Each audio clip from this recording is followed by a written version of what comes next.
help, but helping was not what Circe really had in mind. She made a potion of magic herbs that Glaucus was supposed to pour into the water where Scylla swam. But instead of making Scylla fall in love with Glaucus, these magic herbs would change her into a horrible beast. Glaucus did as he was instructed. He sprinkled the herbs in the well where Scylla liked to take a dip now and then and waited for her to jump in. But Scylla didn't fully commit. Maybe the water was really cold that day, or maybe she had just gotten her hair the way she liked it, but whatever the reason, Scylla only waded into the water part of the way, just up to her waist. When suddenly immersed in cold water, the human body reacts involuntarily. This can cause blood vessels in your skin to close, making it harder for blood to flow around the body. Your heart then has to work harder, and your blood pressure increases. However, the body acclimates most quickly with full immersion instead of slowly wading in. Since she didn't go all the way under, she wasn't completely transformed into a monster. While the lower part of her body was changed into the tail of a sea serpent surrounded by dog legs, the top half of her body remained partly a woman, with a few extra snakeheads. Instead of falling in love with Glaucus, Scylla felt betrayed and was filled with rage toward all mankind.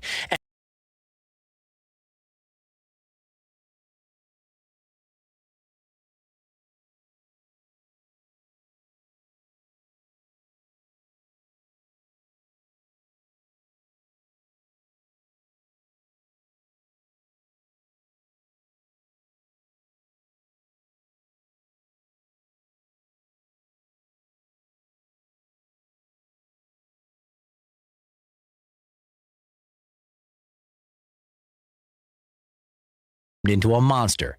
The lower part of her body was changed into the tail of a sea serpent surrounded by dog legs. The top half of her body remained partly a woman, with a few extra snakeheads. Instead of falling in love with Glaucus, Scylla felt betrayed and was filled with rage toward all mankind. And from then on, she waited by the rocks across from the whirlpool for her chance to take her revenge on unsuspecting sailors. As in the story of Jason and the Argonauts, our hero, clever Odysseus, had to sail between Scylla and Charybdis, and like so many before him, he chose to stay away from the whirlpool. He had been warned about Scylla from Circe herself, but decided not to say anything to his crew because, well, he was worried that they would be too paralyzed with fear to sail correctly. Sure enough, 6 of his bravest men were plucked off his ship by Scylla, and the rest of his crew knew how lucky they were to have escaped with their lives. So what became of this terrible monster? If even the clever Odysseus couldn't find a way to defeat her, who could? That honor would go to Hercules. But that's also another story for another day. Thanks for listening to this week's episode of Greeking Out. Stay tuned for next week's episode about how you shouldn't help Zeus with his problems. National Geographic Kids' Greeking Out is written and hosted by Kenny Curtis, with Tori Kerr as the Oracle of Wi-Fi. Audio production and sound design by Scotty Beam. Jennifer Emmett is EVP of Kids Content at National Geographic, and Kate Hale edits Zeus the Mighty. Diane Klein is our fact checker, and Perry Grip composed our themes. Emily Everhart is our production manager. This week's episode contains jealous gods, flirtatious behavior, reflective surfaces, and a lot of repetition. Also, repetition. Get it? Breaking out the greatest stories in history. We're told in Greek mythology. Breaking out gods and heroes, amazing feats. Listen and you'll see it's Breaking Out. This is the story of Echo and Narcissus. And unlike a lot of famous Greek myths, it's important to understand that this is not a hero story. And it's not a love story. Well, not really anyway, but it is one of the most well-known stories in all of Greek mythology. In English, we say Narcissus, but the proper Greek pronunciation is actually Narcissus. Right, that brings up a good point. Before we start, let's talk about words. A word is a single distinct meaningful element of speech or writing used to form a sentence. Etymology is the study of the history of words. Exactly. A lot of the words we use in the English language originally came from ancient Greek or Latin. For example, echo. In modern times, an echo is a sound that seems to be repeated because the sound waves are reflected back. Sound waves, like your voice, can actually bounce off smooth, hard objects in the same way a ball bounces off the ground. Many times, it bounces right back at the sender, making it sound like someone is repeating what was said. Exactly. And one of the things we'll learn from this story is how the word echo came to be. So let's start there. Echo was a wood nymph. She was kind and loving, and she had a beautiful voice, and she loved to sing, so she was basically the classic cartoon princess version of a wood nymph. Singing in the forest, laughing with her animal friends, you get the picture. Now, the Greeks believed that nymphs were mystical female beings who lived in and around nature. Forests, mountains, rivers, meadows, wherever. Since Echo was a wood nymph, she lived in the forest with her sisters, and she enjoyed talking with the animals and playing among the trees, and even though many guys liked her, she wasn't really interested in romance. She just loved the forest. Seriously, she was like a character straight out of a movie. Her kind heart and love of the woods made her a favorite of Artemis, the goddess of the hunt and plants and animals. But she was also a favorite of Zeus, king of Olympus, and that's what got her into trouble. Even though he was married to Hera, Zeus had eyes for other women. Lots of other women. He was a bit of a, how do I put this, ladies' man? Ladies' man, also known as a libertine, Casanova, philanderer, player, flirt, rake. Let's go with flirt. Yeah, flirt. He liked to sneak out of Olympus and come down to Earth to chat with pretty girls, especially the wood nymphs. They would smile at him and hang on his every word as he bragged about his latest victory, hurling thunderbolts out to impress the crowd. He was the king of the gods, after all, and he was charming, and he had a nice beard, and that helped. But as you can imagine, Zeus's wife Hera wasn't about all of that.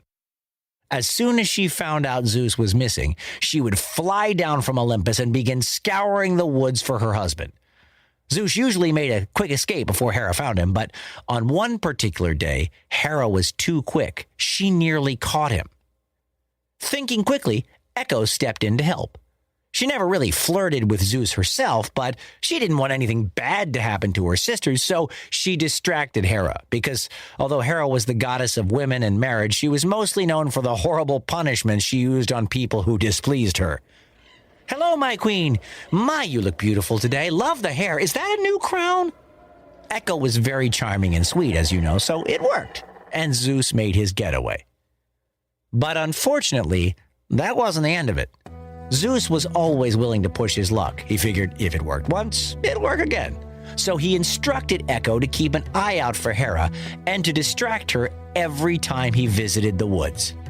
Echo didn't like this, but she also didn't want to disobey a god, so she reluctantly did as she was asked.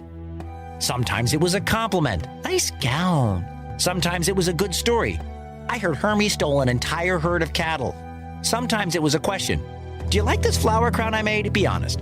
But every time Hera appeared in the woods looking for Zeus, Echo found a way to keep her busy long enough for Zeus to slip away. You use 72 different muscles every time you talk. Your tongue alone contains 8 muscles. Eventually, Hera caught on, and she punished Echo with a terrible curse. From that point forward, Echo's beautiful voice would be almost entirely silenced. She would still be able to talk, but only to repeat the last few words anyone said to her. That is sad, but echoes can be helpful. For example, echolocation, also called biosonar, is used by several species, like bats and dolphins. These creatures emit calls out to the environment and listen to the echoes that return from various objects near them. They use these echoes to locate and identify objects. Scientists have also used sound waves to control a worm's brain. Thanks, Oracle. That is neat. Neat is an adjective meaning arranged in an orderly or tidy way. You know what? You're right, but we're getting off topic here. We still have a lot more story to tell, and we're not done with Echo yet. Echo yet. Ah, See what I did there? good one. Now let's meet Narcissus. He's the other half of this story, and well, He's just ridiculously good looking. I'm talking Chris Hemsworth on a good day handsome. Narcissus was the son of a nymph named Liriope and the river god Cephissus. So he had that going for him right off the bat. And he was so attractive, even as a baby. In fact, he was so extraordinarily beautiful that his parents were actually worried about how this might affect their son. So Liriope and Cephissus paid a visit to the famous seer Tiresias and asked about what to do regarding their son's future. In Greek mythology, Tiresias was a blind prophet of Apollo in Thebes, famous for soothsaying, or being able to see the future. He is a character in several well-known legends and was both a man and a woman at different times in his life. Tiresias told them that the boy would grow old only if, quote, he didn't get to know himself. His parents weren't exactly sure what that meant. A lot of the oracles back then were famously vague, but... Vague is an adjective meaning of uncertain, indefinite, or unclear character or meaning. Thank you, Oracle, for clarifying vague for us. See what I did there? Yeah, another good one. You're on a roll today. Anyway, Narcissus grew into an extremely handsome young man, but he never found anyone he thought was as attractive as he was, so he spent a lot of time alone, and he left a lot of broken hearts in his wake. Remembering what Tiresias had told them, Liriope and Cephissus sent their son to live in the forest as a hunter. They figured if he didn't encounter as many people or shiny surfaces, he would never really know how beautiful he was and he could stay out of harm's way. But they were very wrong. One day, while he was out hunting in the woods, Narcissus was seen by a very shy and quiet wood nymph. Who do you think it was? The wood nymph referenced at this point in the story is, in fact, Echo, who was mentioned previously. Yeah, okay, that was actually a rhetorical question. I didn't really want an answer, but you're right, it was Echo. And much to her surprise, she took one look at Narcissus and immediately fell deeply in love. Unfortunately, Echo couldn't tell Narcissus she loved him. She couldn't say hello and introduce herself or make small talk. Because of the curse, she could only repeat what others said to her. So she followed Narcissus and waited for a chance to reveal herself to him. But first, a word from our sponsor. Perfect timing as always. Okay, all right. Hey, Greeking Out listeners. We know you're waiting for a new season of Greeking Out, and we are so grateful to you for staying with us all these years and being patient. And we've got more coming for you, I know. Unfortunately, it won't be released in April like we normally do. There is a delay, but I promise we're working on more episodes as we speak. Now, to the parents listening, here's something you might want to check out. Our friends at Pinna, P-I-N-N-A, that's a kids' audio app that is home to some incredible shows, including one of our favorites, Grim, Grimmer, Grimmest. They are offering Greeking Out listeners an exclusive 30% discount off any subscription, including both monthly and annual plans. Pinna has a whole bunch of stuff I know you're going to love, like interactive audiobooks about ancient civilizations. They got podcasts made by kids. So go to pinna.fm and use code GreekingOut30. That's GreekingOut30. And stay tuned for more updates. Welcome to Mount Olympus Pet Center, where the podcast Greeking Out inspires Zeus the hamster and his wild crew of critters to go on quests of mythical proportions. Join Poseidon the pufferfish, Demeter the grasshopper, Athena the cat, and Ares the pug as they pursue epic adventures in the name of the gods. Zeus the Mighty, The Quest for the Golden Fleece, is the first book in a new Nat Geo Kids fiction series for middle grade readers, available wherever books are sold. Discover more at ZeusTheMighty.com. After a short while, Narcissus realized that someone was watching him. Years of hunting in the woods had made him sensitive to these things, and he could feel the eyes upon him. "Who's there?" he said, looking around. Echo so desperately wanted to say hello, but instead all she could say was, "Who's there?" Back again. "Where are you?" demanded Narcissus. Are you? Echo said back softly. "Come to me," Narcissus insisted, but all he heard was a small voice repeating his words. So Narcissus began to search for the source of the voice, but Echo, being a wood nymph, was able to hide among the trees so easily that she was practically invisible. After a long search, Narcissus came upon a stream that opened into a pool of clear water. When he looked into the water, Narcissus saw the most beautiful person he had ever seen staring back at him, and he instantly fell in love. Of course, He was only seeing his own reflection in the water, but since he'd never seen it before, he didn't know that. A reflection is the image of something in a mirror or on any reflective surface. It can also refer to the return of light, heat, sound, or energy from a surface. Your reflection is what you see in the mirror, but other things that bounce back to you are also reflections. Light waves, sound waves, even your own thoughts. Come to me, Narcissus begged, looking into the water. Come to me. Echo replied eagerly. Let us meet now, Narcissus said, thinking that the voice he was hearing belonged to the face he saw in the water. Meet now. Echo agreed, and she stepped out from behind a thicket of bushes, revealing herself to Narcissus. Narcissus took one look at Echo and frowned. What is this wood nymph doing here, he thought. Go away, he told her. This was obviously not the reaction that Echo was hoping for. He did not recognize her as the voice from the woods, and he seemed only interested in the face he saw in the water. Go away, she echoed sadly, and sank back into the forest. Things did not go well for Narcissus either. He came back to that same pool of water again and again to stare at his reflection. Echo couldn't keep from coming back either. She hid herself from sight and quietly repeated the things that Narcissus said to his reflection, as if he were saying them to her. What love could be crueler than this, he cried. When my lips kiss my beloved, they touch only water. When I reach for my beloved, I hold only water. Only water, Echo replied. Day after day, Narcissus laid by the stream, admiring his own reflection, devastated that he couldn't touch or hold it. He stopped eating. He stopped drinking. He began to waste away from grief until one morning, he felt himself dying. Goodbye, my love, he said to his reflection. Goodbye, my love, Echo cried to Narcissus, and he took his last breath. After he died, the other wood nymphs searched for his body, but there was none to be found. In its place, the nymphs saw that the gods had transformed him into a magnificent flower with white petals and a yellow center, and to this day, we still call that flower Narcissus.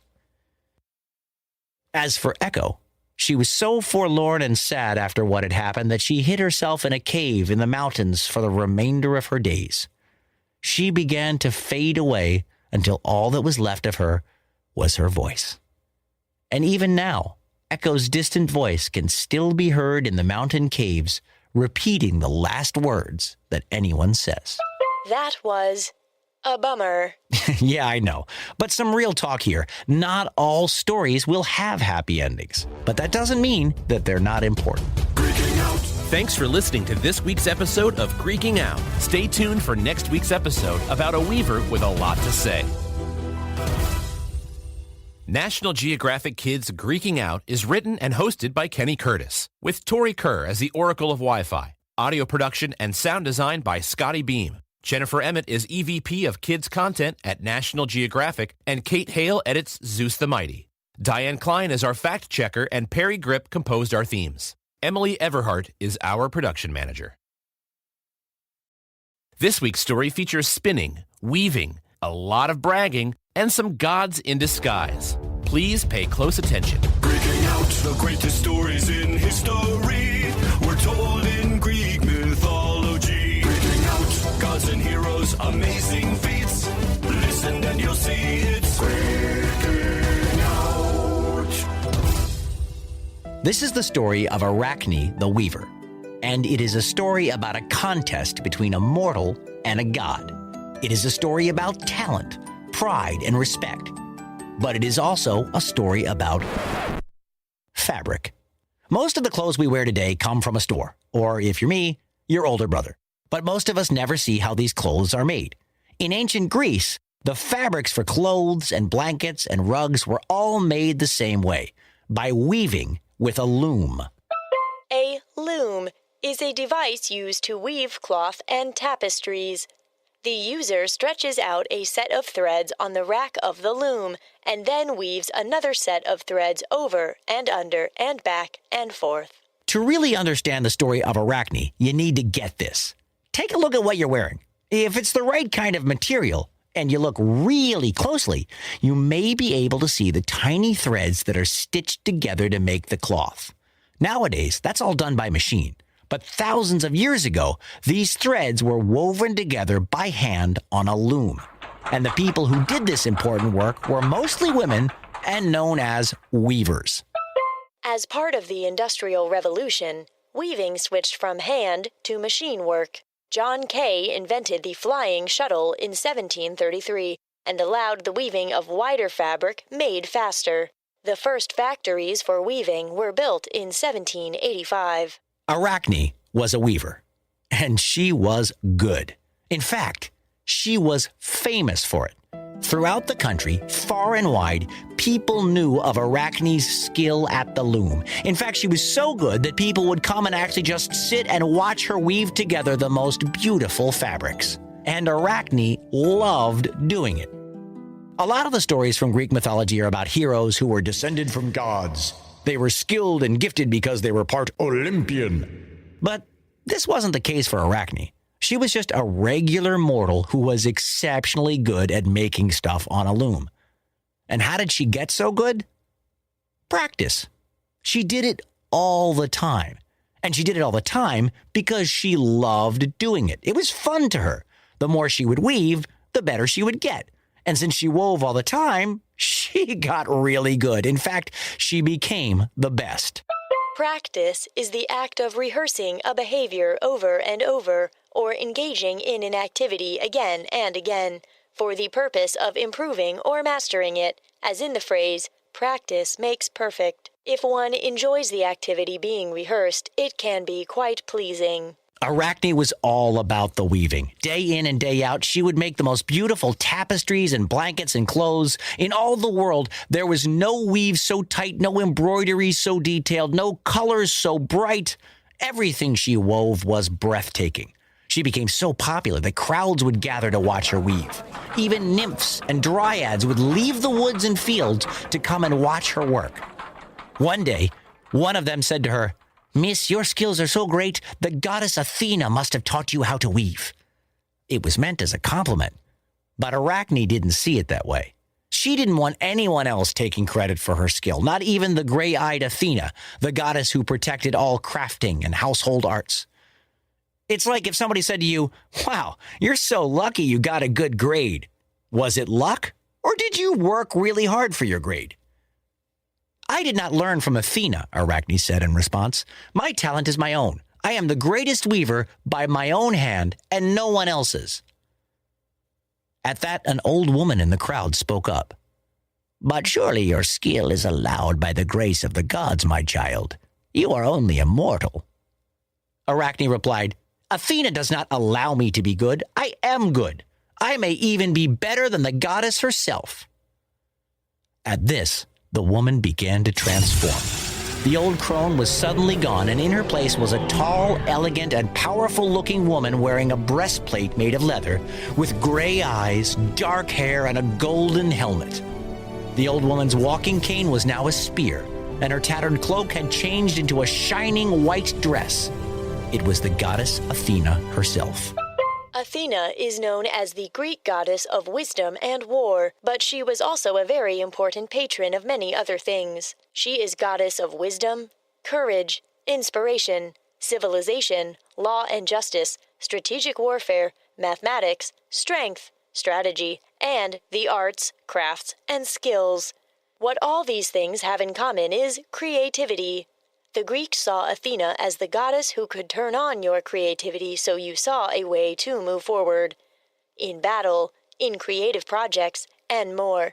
She also had a thing for owls. "I am Athena, goddess of craft and wisdom," she said. "Your talent is great, Arachne, but are you sure you mean to say that you can weave as well as a god?" Arachne paled at the sight of the goddess before her. The crowd began to shrink back, and a great hush fell upon them. Arachne gulped, took a deep breath, and then held her head high defiantly. "Yes," she said, "I believe I can weave as well as you or any god." The crowd gasped in shock. Who would dare challenge a god? This was a big no-no for the ancient Greeks. There was certain to be punishment, but Athena seemed to enjoy Arachne's response. "Very well," she said. We will have a contest here tomorrow. You weaving on your loom and me on mine. All are welcome to watch, but only Zeus himself will judge whose work is best. The winner will have the glory, but the loser must promise never to touch a spindle or loom or a single thread again. Agreed? Never weave again? Ever? I mean, this was what Arachne loved the most in the world. Was she so sure of herself that she would risk losing it forever? Agreed, Arachne replied.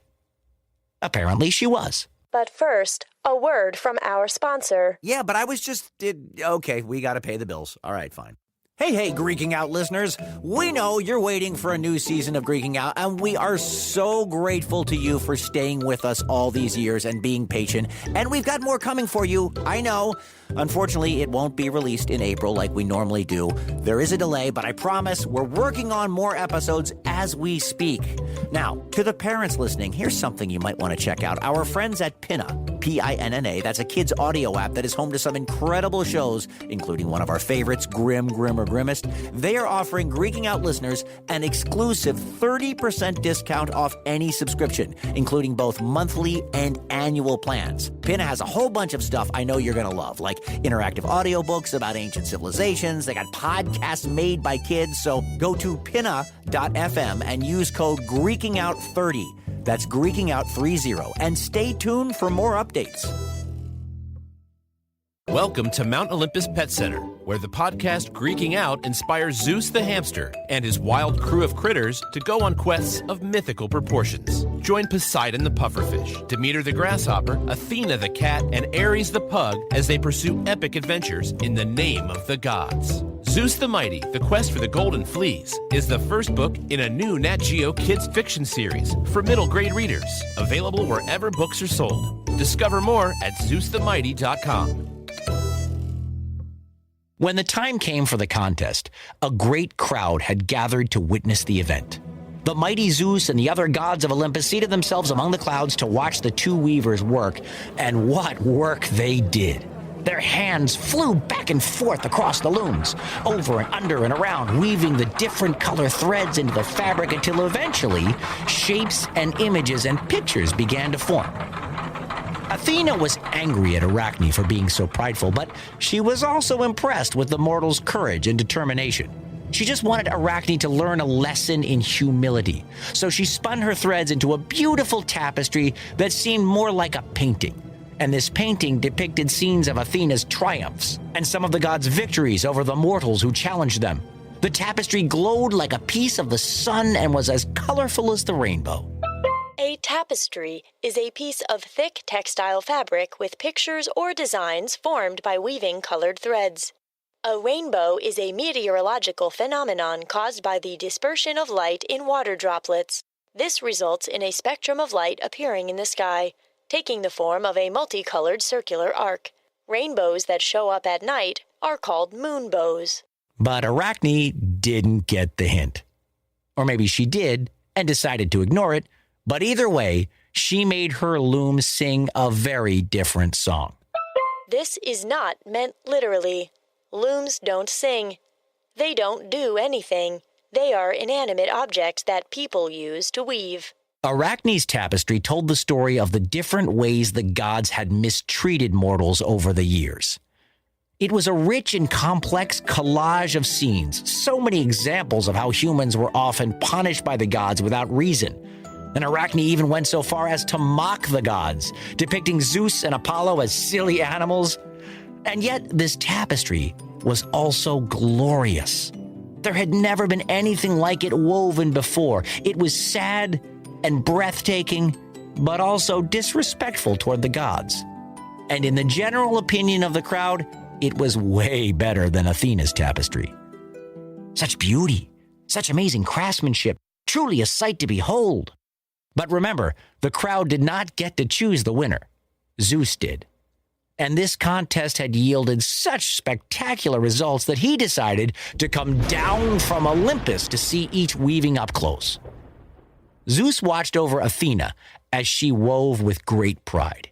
She was skilled, and her quick fingers were creating a masterpiece. It seemed to glow and shine as if it was lit from within. But then he went to see what Arachne was up to, and everything changed. At first, his jaw dropped. His eyes went wide as he tried to take in the amazing design before him. He had never seen anything so stunning. Arachne smiled to herself as she wove.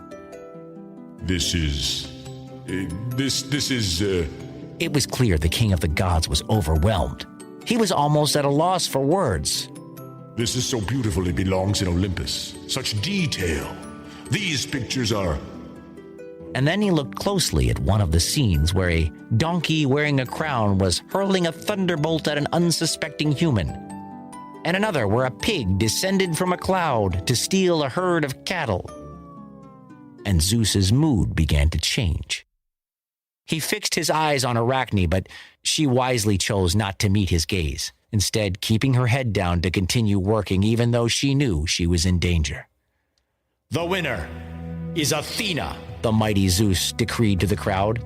And then turning back to Arachne, he said, "And by rule, you shall never touch spindle or loom again." This He said, pointing accusingly at Arachne's weaving. will be your last creation. And with that, Zeus vanished back to Olympus in a burst of thunder and lightning so strong that it scorched the ground and destroyed Arachne's beautiful tapestry, leaving it in flames. Sadly and quietly, the crowd began to file away, leaving only Athena, Arachne, and a pile of ashes. "Forgive me, Athena," Arachne said through her tears. I was too proud, and I was foolish. Must I really never weave again?" "I would forgive your debt if I could," Athena replied. "But a bargain with the gods cannot be undone, even by me. You promised never to touch spindle or loom again, and so you must not." Arachne was devastated. If she couldn't weave, she didn't know what she would do with herself. "But," said Athena, "there is a way for you to weave and still hold to your bargain." And with that, she touched Arachne on the forehead with the spindle of her loom. A bright light filled the air, and much like the old woman the day before, Arachne began to change. But this time, she was changing into something much smaller. Metamorphosis is a word that refers to the change of the form or nature of a thing or person into a completely different one, using natural or supernatural means. In Arachne's place was a nimble, graceful spider standing where Arachne once stood. She immediately darted away into the tall grass and began to merrily weave a web. "Since it is your joy to weave," said Athena, "you and your children and your children's children shall weave forevermore." It only takes about 1 hour for the average spider to construct the elaborate web of silk thread called an orb web. The scientific class for spiders is arachnid, which comes from the name Arachne. And to this day, we see the descendants of Arachne all around us. Spiders weave their beautiful webs each day. They live in them, they lay eggs in them, and they use them to catch their prey. But a spider web isn't built to last forever. So all of the great-great-great-great-granddaughters of Arachne are always joyfully weaving new webs. Greeking out. That's it for Season 1 of National Geographic Kids Greeking Out. We hope you and your family enjoy. National Geographic Kids Greeking Out is written and hosted by Kenny Curtis, with Tori Kerr as the Oracle of Wi-Fi. Audio production and sound design by Scotty Beam. Jennifer Emmett is EVP of Kids Content at National Geographic, and Kate Hale edits Zeus the Mighty. Diane Klein is our fact checker, and Perry Grip composed our themes. Emily Everhart is our production manager. Yep, here we are, still at home, staring at screens, looking for something new to do. So, wanna go on an adventure? National Geographic Kids wants you to close your eyes, open your ears, and let your imagination take off with us as we embark on another voyage through the world of Greek mythology. Monsters, inventors, treacherous villains, and an undefeatable warrior princess. It's the return of National Geographic Kids Greeking Out.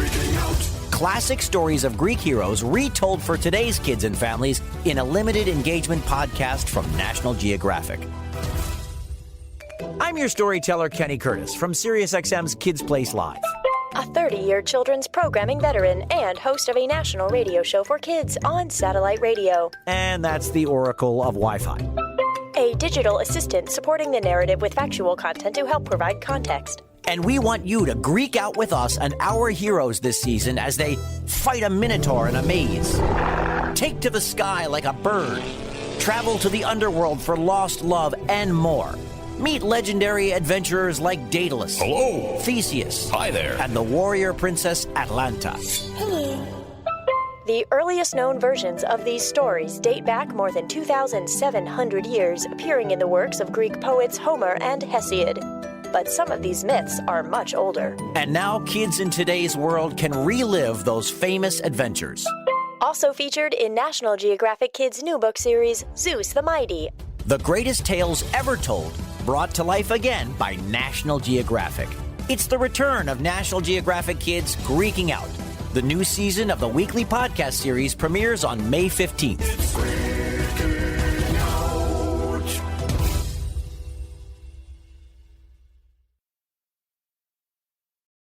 The stories featured in Greeking Out are original adaptations of classic Greek myths. This week's story features many improper coping mechanisms for grief, including competing with your siblings for supremacy, imprisoning your own son, demanding tribute from neighbors in the form of their children, improper use of mazes, and throwing yourself into the sea. There's also a scary minotaur, so listen with the lights on. Greeking out the greatest stories in history. We're told in Greek mythology. Greeking out gods and heroes, amazing feats. Listen and you'll see it's Greeking Out. Theseus and the Minotaur. This is the story of a monster. But it's also a story about two kings, a clever princess, and a brave hero. It's the story of a deep, dark maze called the Labyrinth. But let's start with the monster because, like most monsters in Greek mythology, there's a lot more to it than just angry claws and teeth and horns. The word monster comes from the Latin word monere, meaning to warn. From it, we also get demonstrate, monument, and summon. The story of the Minotaur and the maze begins on the Greek island of Crete, one of the most famous places in ancient Greece, and it was ruled by a kindly man named Asterion. He had 3 sons, Minos, Hi. Sarpedon, Hello. and Rhadamanthus. What's up? And when he passed away, all 3 of them wanted to be king. And when they argued over who would make the best ruler, Minos made an outrageous claim. He said that he should be named king because he had a special relationship with the Olympian gods and could get favors from them. Also, the word Minos actually means king in the Cretan language. Well, I'm sure that didn't hurt either, but it was really the god connection that tipped the scales towards Minos. Sarpedon and Rhadamanthus demanded proof, so Minos announced that he would make a great bull rise from the ocean. This was a pretty wild thing to say. I mean, have you ever seen a bull swim? Actually, most cows and bulls are very adept swimmers. Many can swim hundreds of yards at a time without resting. Okay, fine. Maybe you have then. Also, cows chew for about 8 hours per day, and they can see nearly 360 degrees. Interesting, but they don't typically rise out of the ocean. It would definitely prove Minos was favored by the gods. So Minos prayed to Poseidon, the god of the sea, promising to make a large sacrifice to the god if he would only grant this one request to show up Minos' brothers.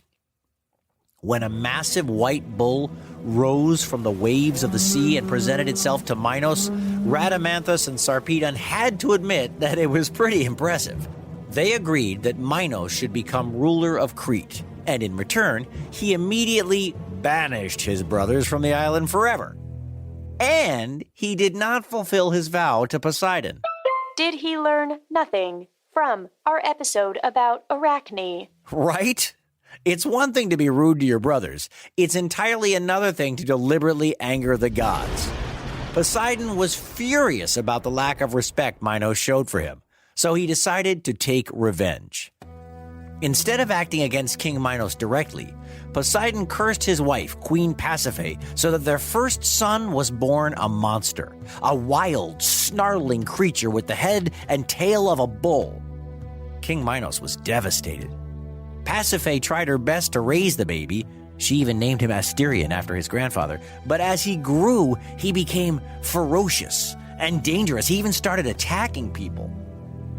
In order to keep the creature, called the Minotaur, away from the people of Crete, King Minos commanded the famous builder Daedalus to create a giant maze for him to live in. They called that maze the Labyrinth, and it became a legend across all of the Greek Isles. Daedalus was a skillful architect, craftsman, and artist, and Icarus was his son. They have their own famous adventures in Greek mythology. Yes, they do, but that's another story for another time. Meanwhile, back in the palace, life returned to normal. Minos and Pasiphae had another son named Androgeus, and he was delightfully heroic. Smart, strong, and athletic, he even volunteered to represent the country of Crete at Athens at the Panathenaic Games. The Panathenaic Games were held every 4 years in Athens, a city-state in ancient Greece. The events incorporated religious festivals, athletic competitions, and cultural events, and are considered to be the basis of our modern Olympic Games. Unfortunately, the games did not go well for Team Crete. In fact, they were a disaster. During one of the competitions, Androgeus was accidentally killed, and the Cretians were devastated. In a weird coincidence, Androgeus was killed by a bull. Kind of ironic, right? Actually, irony is a state of affairs or an event that seems deliberately contrary to what one expects. The ancient Greeks used dramatic irony as a plot device in their plays. His death was just bad luck. Well, as you might expect, King Minos was upset. Even though it was clearly an accident, Minos demanded revenge for the death of his son, and he threatened to go to war with Athens. King Aegeus of Athens was a wise ruler, and he felt terrible for what had happened. He also knew that his navy was no match for the ships and soldiers from Crete. He desperately wanted to avoid a war, so he sent a message to Minos to see if there was any kind of tribute or offering that Athens could provide instead. This got Minos thinking about the Minotaur. So he told the king of Athens that if he would send 7 boys and 7 girls to Crete every year for him to feed to the creature, then he would not attack the city of Athens.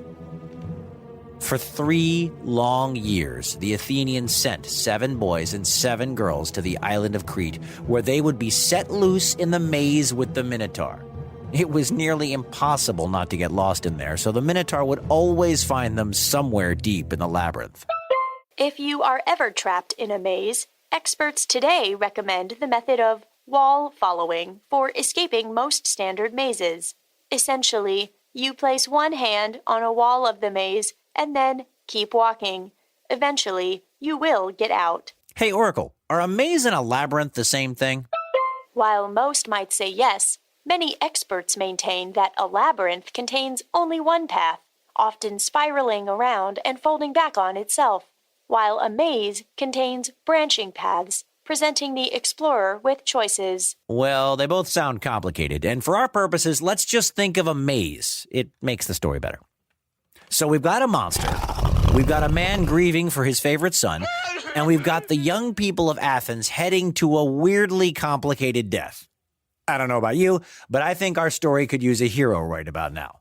Maybe a handsome, wise, and clever prince type? Enter Theseus, son of Aegeus and heir to the throne of Athens. After 2 years of seeing his people suffer, Theseus decided that he had to do something to put a stop to this, and it seemed the only way to do it would be to kill the Minotaur. Theseus told his father that he was going to volunteer to be one of the 7 young men that were sent to Crete next year. He believed that if he killed the Minotaur, the sacrifices would have to stop. So he trained for a year, preparing himself to fight in the dark with a sword and a shield, or with his bare hands. When the time came to set sail for Crete, he was as ready as he could ever be. Today, Flying is the quickest way to get from Crete to Athens. The trip will take about 55 minutes. You can also travel by ferry across the Mediterranean Sea. This takes about 5 hours. Well, back in the day, this journey would take about a day, depending upon the wind and the weather. King Aegeus begged his son one last time not to go, but Theseus was determined. To set his father's mind at ease at least a little, Theseus promised to switch the colors of his ship's sails to white if he came back victorious. If he failed, the ship's sails would stay black. This way, King Aegeus would know the news the minute he saw the ship on the horizon. When Theseus and the other Athenians landed at the port of Crete, they were greeted by King Minos himself. He looked over the group of scared teenagers before him, but stopped when he got to Theseus. "And who might you be?" Minos asked.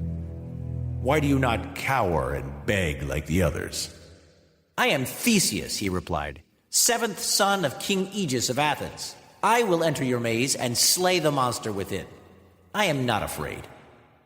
Minos was impressed. "You mean Aegeus has sent his own son to meet the Minotaur? Does he really think you can kill my Minotaur in the labyrinth?" Theseus told him that he did, and Minos roared with laughter, encouraging all of his soldiers and courtiers to join in. Soon everyone was laughing at Theseus, all except one person.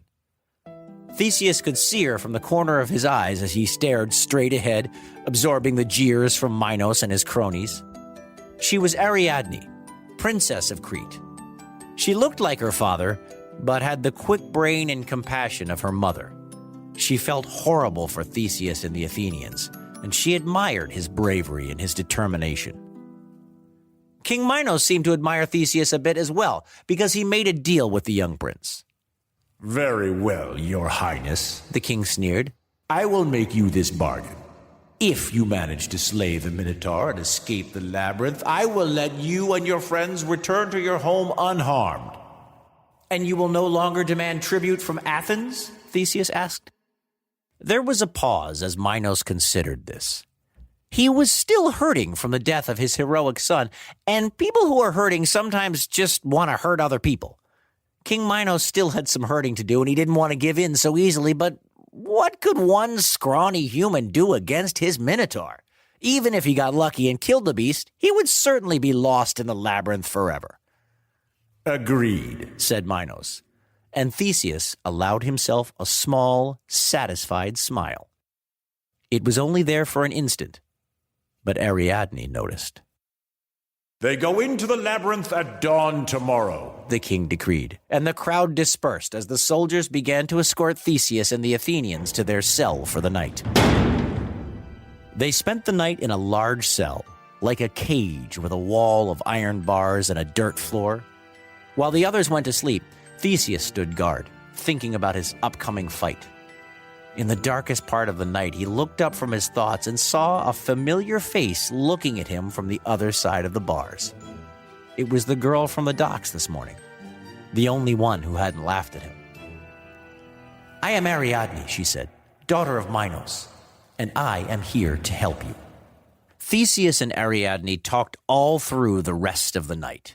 She was curious about this handsome stranger, and she confessed to him that she longed to leave Crete and her father behind and start a new life somewhere else.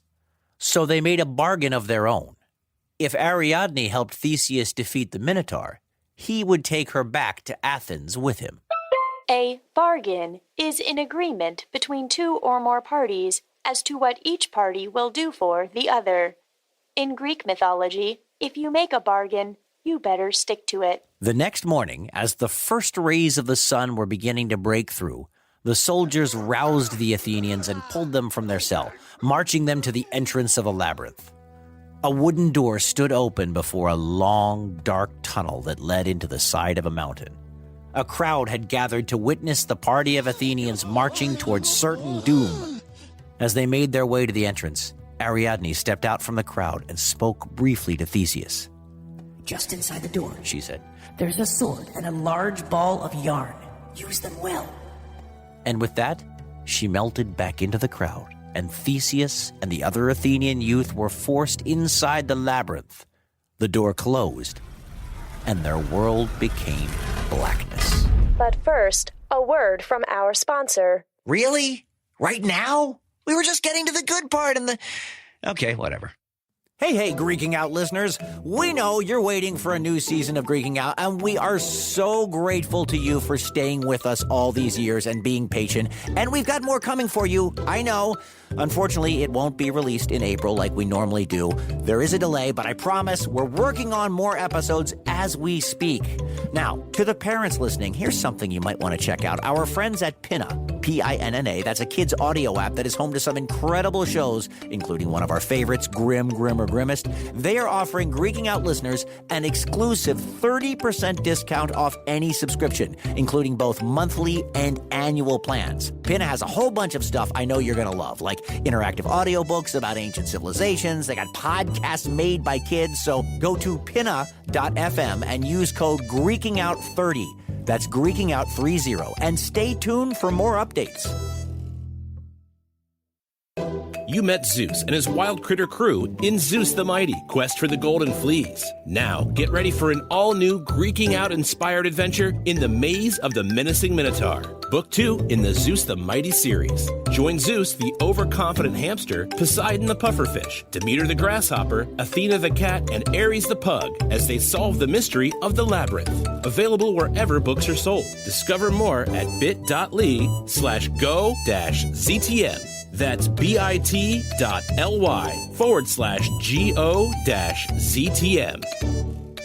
Theseus felt around on the ground just inside the door, and after a few seconds of fumbling, found the hilt of the sword and the soft ball of yarn.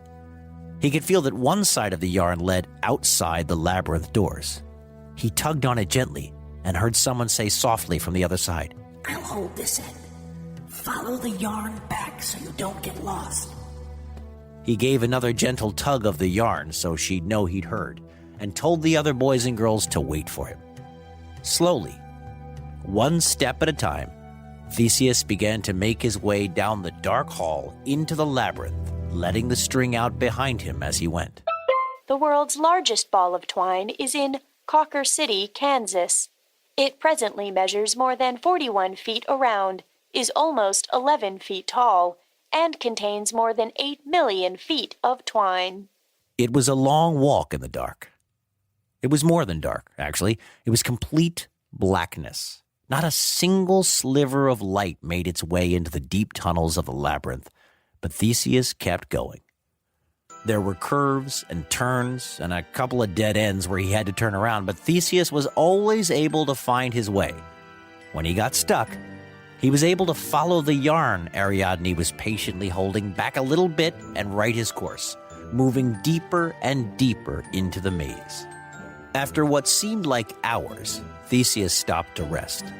He leaned his back against the wall and sat for a second in the darkness, thinking and listening. After a moment or two, he thought he heard a noise. Perhaps not. Maybe his ears were just playing tricks on him. Things sound different in the dark. This is very true. Sound waves travel differently during the night than they do in the day. In the day, the sound bends away from the ground. During the night, it bends towards the ground. You actually have more sound reaching you at night than during the day. But then Theseus heard it again. It was a sniffing, snorting kind of sound, and it was slowly getting louder. After a few moments, Theseus thought he could hear footsteps. He stood up. He grabbed the sword, listening hard for more sounds. There were definitely footsteps, and now the sniffing sounded more like heavy breathing. Theseus had never met a minotaur before, but he imagined this is what one sounded like. But which way was it coming from? Theseus had pushed himself back against one of the walls of the tunnel, so he knew the minotaur had to be coming from either the left or the right. But which one? The steps grew louder and faster, and the breathing was almost like a growl now. Theseus snapped his head back and forth from left to right, trying to see something, anything in the darkness that would let him know where the creature was. The breathing was loud now. The minotaur was near when suddenly the footsteps stopped. The raspy, deep huffing of the Minotaur's breath filled the hall. He was waiting, sniffing the air, hunting Theseus. And Theseus had no idea which way to turn to face him. He was so scared he could barely move, but he knew he had to do something. As he nervously shuffled his feet a bit, his foot encountered a few small pebbles on the ground, and this gave him an idea. He took a pebble, and he threw it down the dark tunnel to his left. He heard nothing but the clackety-clackety-clack of the small rock bouncing and rolling. So he tried again, this time throwing a pebble to his right. There was a soft thud, and then a terrible roar. Well, that solves that, thought Theseus to himself.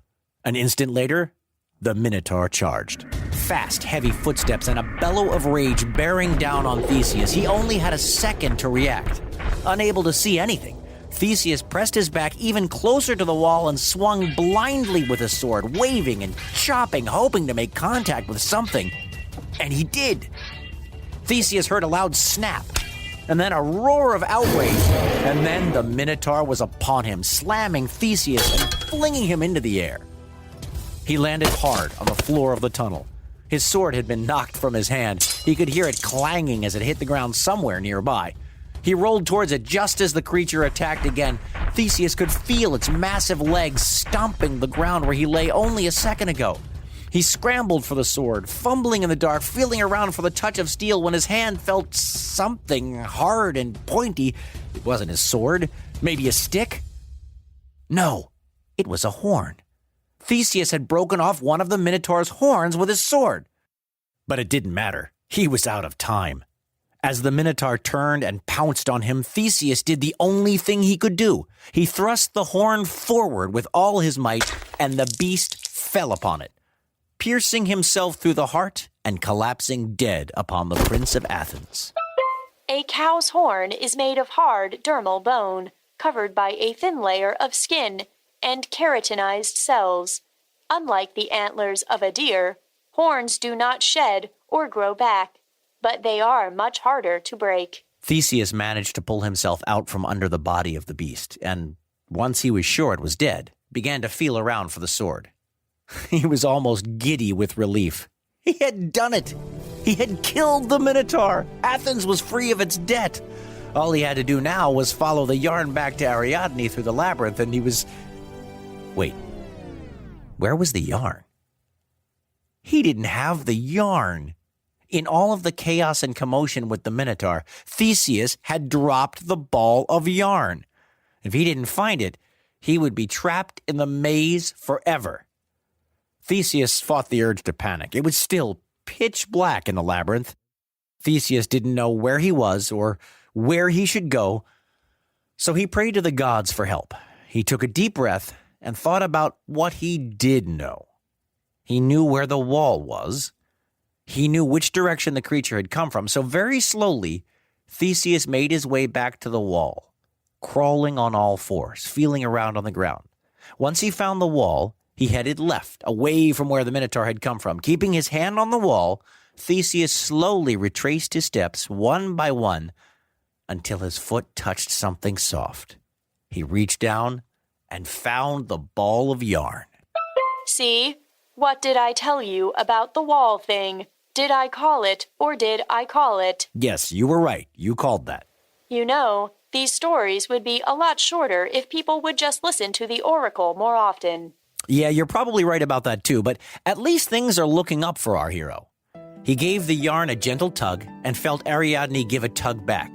She'd kept her promise and was still standing at the door, holding the other side. Theseus retraced his steps back to the front of the labyrinth and joined the other Athenians. He knocked loudly on the doors, and in a few short moments, he heard the locks turning and the doors slowly opened. There was Ariadne, ready to help them make their escape. They had spent nearly an entire day in the maze, and Ariadne had been at the door the whole time, holding the yarn. Theseus wanted to wake King Minos and make him acknowledge the bargain was complete, but Ariadne knew her father, and she knew that was a bad idea. This time, Darkness was a friend, and the Athenians were able to make it to the docks without anyone even realizing they were gone. It would be hours later when some soldiers would notice the door to the labyrinth standing open. King Minos let out a scream of anguish and frustration that would have made the Minotaur cower in fear. Since it was night, the Athenians decided not to sail all the way back to Athens in one day. They stopped on the island of Naxos and had a great feast. Naxos is the largest of the Cyclades island group in Greece. Its fertile landscape spans mountain villages, ancient ruins, and long stretches of beach. According to Greek mythology, this was where Zeus lived when he was a baby.